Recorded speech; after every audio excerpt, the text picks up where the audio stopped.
똑똑해진다. 드라이브 스루 시사 주진우 라이브.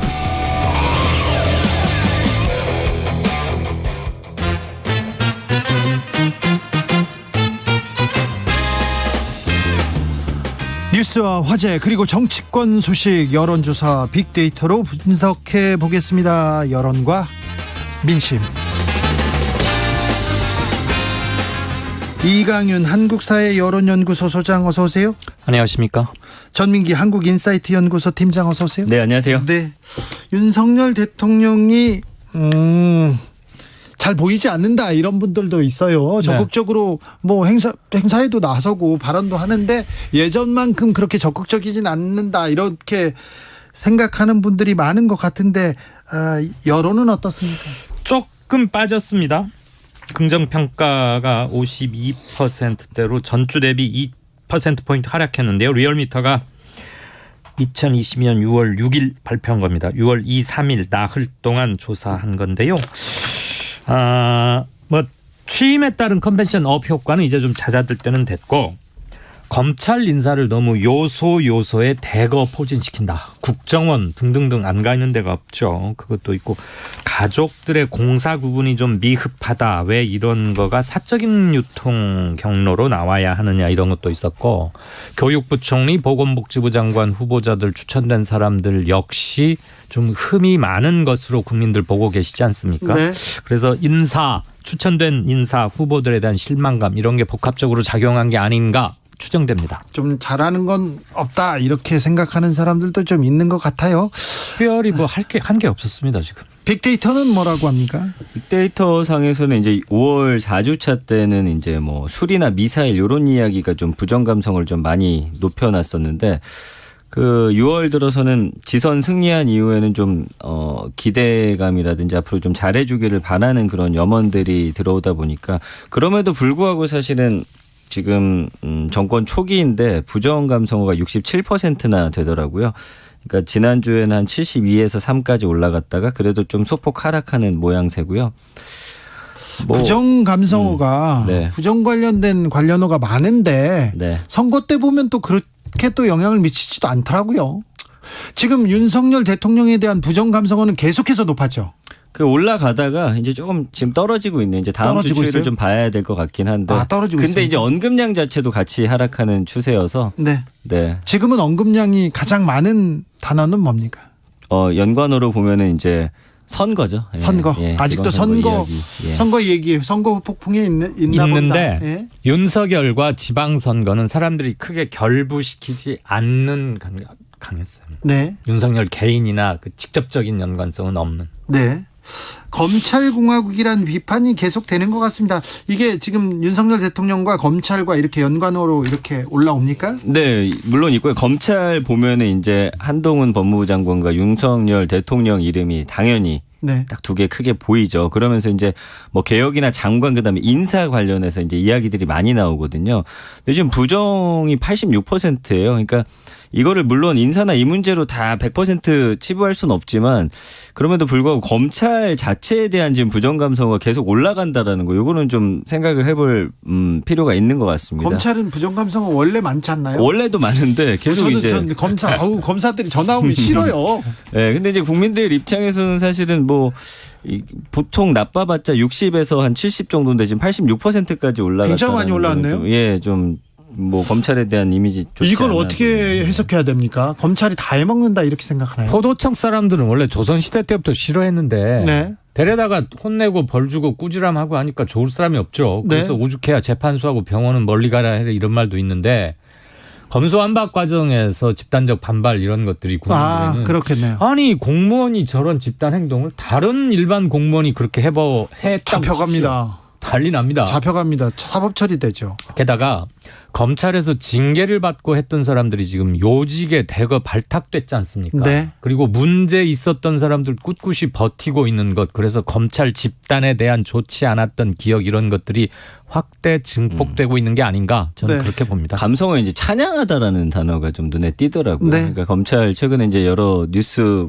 관련해가지고 이제 뭐 라인 서고 이제 뭐 그렇죠. 한동훈 법무부 장관이나 글 이제 검찰 썼더니 뭐 검찰에서 계속 찬양하는 글 댓글 계속 쓰고 있고요. 네네네. 그런 부분을 좀 부정적으로 많이 보고 계시네요. 네. 네. 한동훈, 윤석열 계속 검색어나 빅데이터상 이렇게 윗자리에 이렇게 자리를 잡고는 있으나 긍정적이지는 않다. 여기까지 하고요. 혹시 김건희 여사 관련된 것도 있습니까? 요게 좀 흥미로운 부분인데요. 제가 예전부터 계속 말씀드렸던 게 대통령은 부정이 강하더라도 이 김건희 여사 같은 경우는 긍정이 훨씬 강했었는데 이제 부정으로 좀 돌아섰어요. 그래요? 예. 그러니까 뭐 언급량이 그렇게 엄청 많지는 않습니다만 그 계속해서 옷이나 이런 부분을 이야기를 했던 게 국민들이 오히려 이거를 뭐 좋게 본다기보다 최근에 이제 뭐 열린음악회에 입었던 옷도 있고 네. 그러니까 그 전에 이제 보도 나왔던 거는 뭐 3톤 검사하다. 슬리퍼에 뭐 5만 원짜리 안경에 네. 이런 식으로 하다가 검사다고 얘기죠. 예, 이게 터졌는데 알고 봤더니 그 옷은 사실은 지금 발매도 안 됐고 구하기도 힘든 옷이고 네. 뭐 그러니까 이미지 메이킹 했던 부분에 대해서 이제는 좀 안 좋게 보고 오히려 김정숙 여사 때는 막 그 고가의 옷을 입는다 이렇게 했던 것들이 좀 내로남불이다라는 또 단어로 보여지거든요. 그러니까 네. 뭐 일부에서는 아니 돈 많아서 좋은 옷 사 입는 게 뭐가 나쁜 거냐라고는 하지만 그게 이제 이미지를 처음엔 그렇지 않은 게 보여지다가 약간 이게 뒤통수 맞은 듯한 느낌을 국민들이 좀 느끼는 것 같습니다. 어떻게 보십니까? 저 옷을 잘 몰라요. 몰라요? 뭐 엄청 비싼 옷을 입고 그 무슨 노랑 그거? 그 체크 무늬도 그 굉장히 좀 좋은. 그게 유명한 거예요? 그렇습니다. 그 굉장히 어우. 근데 어쨌든 이 옷 가지고 자꾸 언론에서 이야기하는 것 자체가 국민들이 초반부터. 보기엔 좀 답답해 보이죠. 그렇죠. 옷, 한심하죠. 패션, 예. 헤어스타일 계속 이런 얘기하는 것 자체에 대해서 네. 국민들이 좀 이제 그만해라 이런 맞습니다. 의견이 있는 것 같습니다. 네네네. 김건희 여사 긍정 검색어는 없습니까? 긍정도 있습니다. 뭐 예를 들면은 단어들 중에는 제가 보기에는 이제 뭐 그래도 이런 거를 좀 말하기도 좀 그런데 뭐 예쁘다라든지 뭐 이런 것들이 이제 좀 나오네요. 알겠습니다. 예, 예. 옷 잘 입는다도 네네, 나오겠죠. 네. 자, 지금 가장 뜨거운 얘기는 선거라고 얘기했는데 국민의힘 민주당 이렇게 계속 어떤 변화가 있을지 선거 끝나고 어떻게 마무리될지 누가 잘했느니 잘못했느니 이런 얘기 나오는 것 같습니다. 빅데이터는 어떻게 보고 있습니까? 지금 민주당 같은 경우는 그 연관 검색어 1위가 이재명 지금 예. 이제 당선 의원이죠. 예, 의원이라고 봐야 될 것 같은데 그 선거 끝난 이후에 사실은 책임론 두고서 이야기하는 부분이 사실은 당에게는 좀 부정적으로 많이 지금 이렇게 되고 있는 것 같아요. 그래서 민주당 관련해서 부정이 67%인데 패배, 참패, 망했다. 근데 이제 여기서 우리가 눈여겨봐야 할 거는 실망이다. 예, 그다음에 뭐 고발하다, 욕 요런 단어들이거든요. 선거 전에도 민주당 관련 검색어 뭡니까 그랬을 때 망했다였잖아요. 맞아요. 지금은 어떻게 그때는 망한 이제 겁니까? 망할 것 같았고 이제는 진짜 망한 거가 된 거죠. 네, 예, 그래서 좀 망한 거의 질이 어떻게 좀 달라졌어요? 그러니까 뭐 이런 의견도 있더라고요. 아예 그냥 이번에 네. 제대로 망해서 네. 그냥 정신 차려서 총선에서 오히려 이기는 게 낫겠다라는 의견들도 많이 있으시고요. 이제 네. 예, 바닥까지 갔다가 또 비상하자. 예, 그리고 사실은 실망했다라는 표현이 굉장히 많다라는 게 네. 좀 이 부분을 굉장히 좌시해서는 안 될 것 같아요. 민주당이 앞으로 행보에 있어서. 민주당의 대패에 대한 본격적인 여론조사는 아직은 나온 거 없고요. 아직은 그렇습니까? 예, 저는 이번 주에 하려고 하는데 네. 저는 두 가지를 주목하고자 합니다. 투표를 외면하거나 포기해버린 49%. 국민 두 사람 중에 한 명만 투표하고 한 명은 그렇죠. 외면했어요. 네. 집단적 보이콧이라고 생각을 합니다.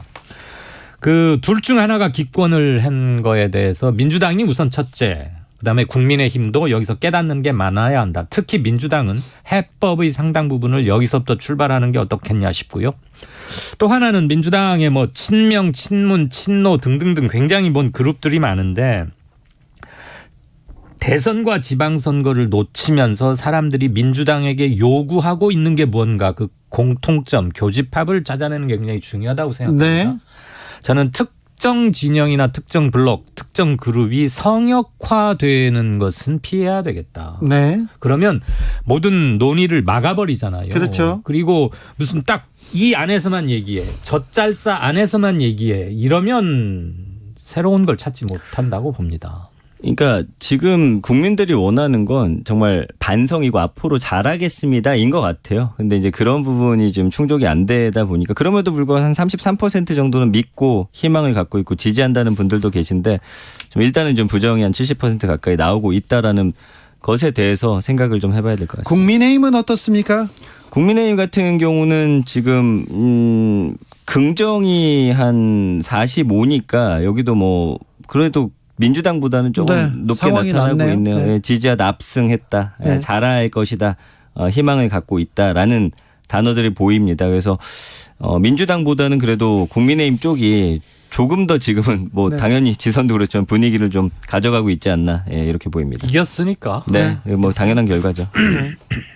부정적인 검색어도 있습니까? 부정도 있긴 합니다. 그래서 뭐 늘 나오는 건데 내로남불이라든지 네. 뭐 어떤 논란, 허위 사실 뭐 이런 이야기들 나오는데 사실은 지금 전체적으로 정치에 대한 관심이 그렇게 크진 않은 것 같아요. 그렇죠. 지금 자체가 맞아요. 그래서 네. 저도 이제 이강윤 대표님과 사실은 예전에는 와가지고 이제 뭐 앞으로 어떻게 될까 정치 얘기했다면 오늘은 사실 축구 이야기했거든요. 네. 국민들도 좀 아니 국민들도 예, 예. 지금은 정치권에서 또 특별히 민주당이 치열하게 고민하고 치열하게 논쟁하고 다툴 그런 시기예요. 그래서 건설적인 방법을 방안을 찾아내겠죠. 그리고 내야죠. 언급량이 민주당이 일주일에 지금 88만 건이니까 대부분 지금 민주당 얘기만 많이 하고 있어요. 네. 국민의힘 지금 20만 건이 안 되거든요. 아, 그래요? 예, 예. 그러니까 그러도록 그쪽에 시간을 주시고요. 그리고는 축구 얘기하시고 다른 얘기하시면 될 것 같습니다. 물가 얘기도 많이 나오죠. 네, 물가가 지금 사실은 좀 더 가장 지금 관심사라고 보시면 될 거예요. 두 가지인데 참 아이러니하게도 물가랑 여행이 여행 그렇죠. 그러니까 경제가 어렵고 힘든데 또 여행은 가야겠고 2, 이게 3년간 너무 눌렸잖아요. 굉장히 상충돼 있어요. 그 부분이 좀 흥미로운 키워드인 것 같고요. 네. 물가 상승과 관련해서 지금 부정적인 언급이 굉장히 높습니다. 66%고 굉장히 좀 불안한 그런 심리 상태를 보여주세요. 불안하고 지금 부담이 지금 되고 굉장한 위기를 느끼고 우려가 되고 이 비싸다라는 단어가 가장 많이 보여지거든요. 그러니까 이거 물가 제대로 잡지 않으면 이런 부정 감성은 계속 올라가면서 사실 결국에는 이거는 뭐 현 정부에 대한 어떤 뭐 비토나 아니면은 그런 좀 트리거가 되지 않을까 저는 그렇게 좀 생각을 해봅니다. 저도 물가 및 실물 경제 부분에 대해서는 한 말씀 잘은 모르지만 올리고 싶은데 일단 금리가 굉장히 무섭습니다. 주택담보대출이거나 전세자금 대출 받아서 집 거처 마련하신 분들 금리는 빠르게 올라가고 있는데 소득은 제자리인데다가 네. 물가가 오르기 때문에 가처분 소득 실질적으로 쓸 수 있는 돈은 훨씬 줄어들었어요. 그래서 이중고에 빠져 있는데 새 정부가 집값을 절대 올리는 쪽으로는 가지 않을 것입니다. 더 이상 집값이 오르면 거의 뭐 폭동 직전으로 갈 수도 있는 거고. 가계부채가 늘어난다는 것은 우리 경제 전체에 뭐 엄청난 폭탄이라는 것은 빤하고요. 물가 중에서도 가장 핵심적인 것은 기름값일 겁니다. 왜냐하면 기름값의 파장 효과는 실물 경제 전 분야에 미칩니다. 이를테면 밀가루 값이 오르면 빵값이나 과자값 정도 오르는데 기름값은 물류에 해당하기 때문에 물류 비용이 오르면 경제 전체의 물가 상승 요인이 생깁니다.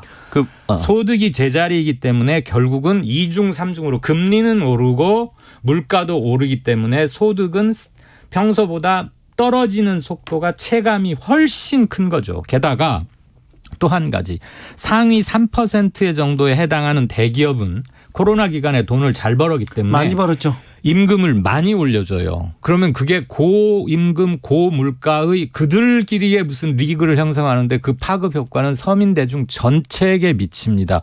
이것을 종합적으로 컨트롤하는 게 경제부총리와 한덕수 총리를 위시로 한 윤석열 정부의 경제팀이 해야 할 일인데 이제 막 출발했다고 치고 어떤 해법을 내놓을지 정말 걱정스럽습니다. 그래서 물가 연관어 1위가 지난주까지는 기름값이었는데 이제 바뀌었어요. 먹는 거 위주로 뭐 고기라든지. 그러니까 사실 자동차 같은 경우는 오르면 대중교통 이용하면 된다라는 의견이 있는데 이제 먹는 게 오르기 시작하면 사실은 이제 먹고 사는 문제이기 때문에 요거는 좀 여론이 안 좋아질 좀 우려가 있는 것 같습니다. 여행업계가 들썩거리고 있다고요?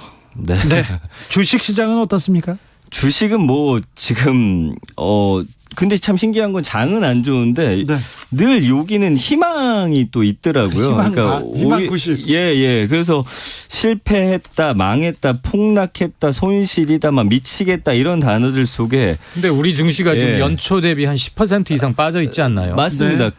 우리 금리가 1년 내에 이 은행에 갖다 놓으면 1.8% 주는데 넉 달 만에 10%가 빠져 있어요. 자산의 10%가 날아간 거예요. 이거 심각하죠. 맞습니다. 그래서 뭐 민심이 좀 흉흉합니다. 네, 가장 중요한 건 민생이에요. 먹고 사는 거. 그렇죠. 내 주머니. 민생을 위해서 경제를 위해서 어찌 할 것인지 정치권에서 조금 메시지를 내고 좀 희망을 줘야 되는데. 자, 두 선거 2개 다 끝났고 윤석열 정부 본격 출범했으니까 이제부터 해답을 내놓겠죠. 네, 그러겠죠.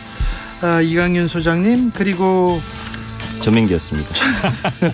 전민기 팀장님 감사합니다. 예, 고맙습니다. 고맙습니다. 자, 주진우 라이브 여기서 인사드리겠습니다. 돌발 퀴즈의 정답은 성탄절이었고요. 아까 이강윤 소장님이 얘기하신 거는 리얼미터가 지난달 30일에서 31일, 6월 23일에 2일, 3일 나흘간 조사한 내용입니다. 자세한 내용은 중앙선거 여론조사심의위원회에서 찾아보세요. 2022년 한국전력은 한 걸음 천천히 가